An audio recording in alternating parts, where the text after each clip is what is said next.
Hey everybody, sorry this is such a late post. I was not able to get anything done after the read aloud, so here is your narration of the session. We did most of this last week, so I think a lot of this I'm going to actually breeze through and just prepare you for session 5. But for session 4, we talked about the collision of internal and external conflict, and we looked at the lyrics and we listened to the song for Billy Joel Goodnight Saigon, which you did a phenomenal job of analyzing the lyrics and just talking about how Billy Joel really captures like the thought of a soldier in the Vietnam time period. So our big question was, how has the conflict affected the character? And um, what's important to think about is, how does the conflict help influence the rest of the story? And some of you last week had said, well, if there was no conflict, then there really would be no story and it wouldn't drive the plot. That's exactly right. The whole conflict is just to drive the plot further.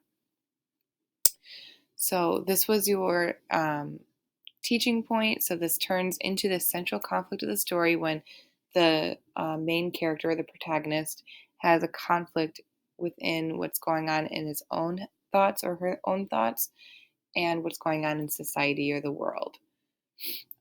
We did this part already as well.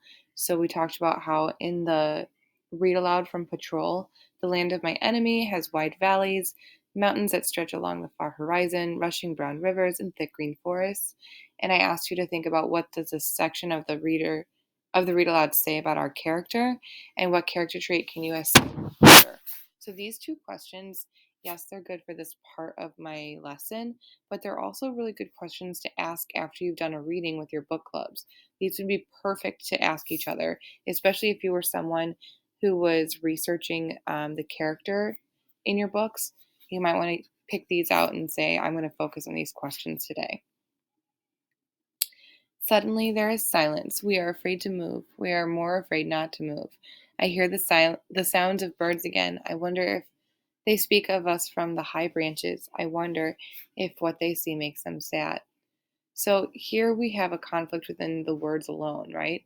So right away, we're afraid to move, and then here we're afraid not to move. That's a conflict in itself. It's a conflict internally because um, he doesn't want to physically move, and it's um, a conflict externally too, because if they don't move, they could get killed. We talked about this slide as well. The bombs explode, rumbling like thunder at a distance which is never distant enough. My body shakes. I tell myself that I will not die on this bright day against the horizon. Columns of blue-gray smoke rise. We talked about how this was a sign for bombs. 2 clicks away, there are flashes of gunfire. 2 clicks is the distance of my enemy. My chest tightens. I wipe my sweaty palms. I bite back my tears. We move again. We are always moving. So even though he's still within his thoughts over here, he has to keep moving physically. So there's another conflict right there. We did read this one. My legs ache, my shoulders sag, my thousand eyes look for death in the waving bamboo fields. A village, it's our target. We circle it. We swing around, sweeping out gun sights. Along the windows in the huts, we rush in behind the hollow booming of grenades. Secure the village, a sergeant calls. He points towards the enemy. So it's almost like the author is getting you ready for this moment. And then finally, the enemy. So after he's done all this setup, he talks about the enemy. And we talked about this last week, how he's supposed to not see um, compassion in his enemy, but he does. He does not want to kill them. And I had asked you to do the same work. So if you haven't already done so, go ahead and post your response to the Google Classroom assignment. I'll put that in there. It won't be due until later tomorrow. That's fine. But I just want to see, what was the trait that you identified and what's the problem. So just like my example right here, what's the trait and what's the problem? Notice how I say that the trait is compassion, and I explain why it's compassion. So it's kind of like my analysis. And then I provide some kind of evidence proving that that's what is the compassionate trait. And then I explain how this is a problem to have. So let's go ahead and reread. So, but I know there are other enemies. They are strong and young. I am strong and young, and the others, they are the real enemy. They have dogs that bark at danger, and wooden bowls that hold a day's rice, and grandmothers who stand sullen at their huts. This is my enemy. So, the conflict here would be, if you were to annotate this with me, it would be that we see that he thinks of the enemy strong and young, and he's telling himself, I am strong and young. The others, they are the real enemy. They have dogs that bark at danger. So it's almost like he's talking himself into the mindset that he's supposed to be. But then he falls back into that compassion and wooden bowls that hold a day's rice. So he's thinking about what they're going to eat, and grandmothers who stand sullen at their huts. This is my enemy. So he's conflicted with the fact that he knows that these are real people, but in the same regards, he has to make sure like he thinks as a soldier. The pickup zone is just beyond a rice paddy. In the paddy, a farmer squats, waiting for the squad to pass. His stick thin legs disappear in the shallow water, and it looks as if it is he who grows there. He is the harvest we must understand. So again, we're talking about how um, how he has to think as a soldier, but at the same time, he has to talk about how he's in somebody else's land, basically. And then all of a sudden, he's in the middle of his thoughts when a shot interrupts it. I reach for the ground and I scramble for the clover. The elephant's grass cuts my arms as I slide down toward a low wall. Then there is an opening in the tall grass, and I look through. There is the enemy. He is looking at me. We are surprised to see each other, shocked. How young he is. So now we've got this other conflict going on that he forgets that how young these soldiers are fighting for their country too. We stare across the distance. I know he wants me to lift my rifle to be the enemy, and I want him to lift his rifle. I want him to turn away, and in a heartbeat we have learned too much about each other.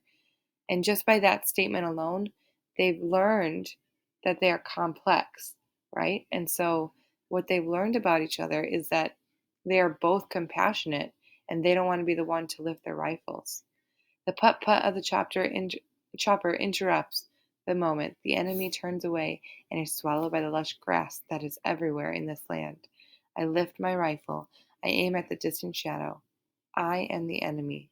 I lower my rifle. So again, here's more conflict inside himself because I am the enemy. He's admitting that he doesn't want to be the enemy, but he knows it. And then he lowers his rifle because of his compassion again. My fingers clutch the webbing of the chopper. It strains with the weight of the squad. Below us, the land becomes a peaceful patchwork of greens and blues and browns. This land has wide valleys, mountains that stretch along the far horizon, rushing brown rivers and thick green forests. And war. We land. I'm glad that I am alive. So over here, we've got our author, our soldier is describing the beautiful landscape of the country he's in. And then he ends it by saying war. And he's glad that he's alive. So he's constantly within his thoughts. He doesn't really know how he's supposed to be feeling, but he's always brought back to his role. I am a soldier. This is what I'm here for.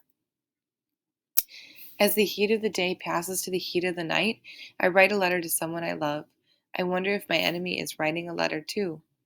I am so tired. I am so very tired of this war.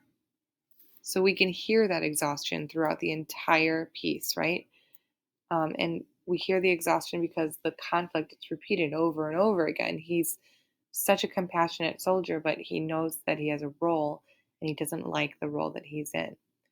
So what I want you to do is I want you to add to your anchor chart that you had started these two parts in red. So write the first one where it says, are there character traits that collide with what's going on?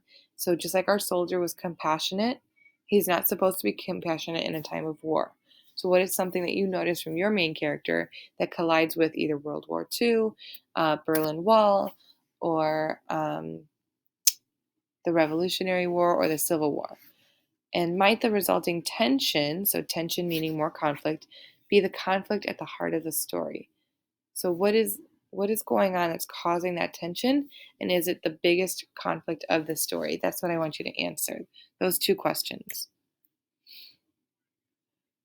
Additionally, I want you to analyze your character with a character trait using FAST, and I want you to analyze the collision of the time period expectations. So again, using FAST, our soldier was compassionate, and we saw this through feelings, actions, speech, and thoughts. And we know that it collides with the period's time expectations because he was a soldier in Vietnam and he was supposed to be fighting. So, finally, I want you to think about how your characters might struggle to be themselves. And I would like you to try to write a letter to your main character, kind of like how we did with Stargirl in the beginning of the year. Write a letter to your character. Title it "Dear Greta," "Dear Yannick," "Dear um, Helmuth." Write a letter to them. Talk about how you might empathize with them about their struggles and how you might be able to offer them some suggestions on how to deal with the conflict they're experiencing. And that's it. So I hope that that wasn't too long. Again, I do apologize for it being late. So I understand if you have to do this work tomorrow because it's already late. I will be much more proactive tomorrow with this e-learning stuff. My husband is now off of work as well, so I'll be able to spend more time with you guys. Thanks so much for being flexible, and I will see you tomorrow.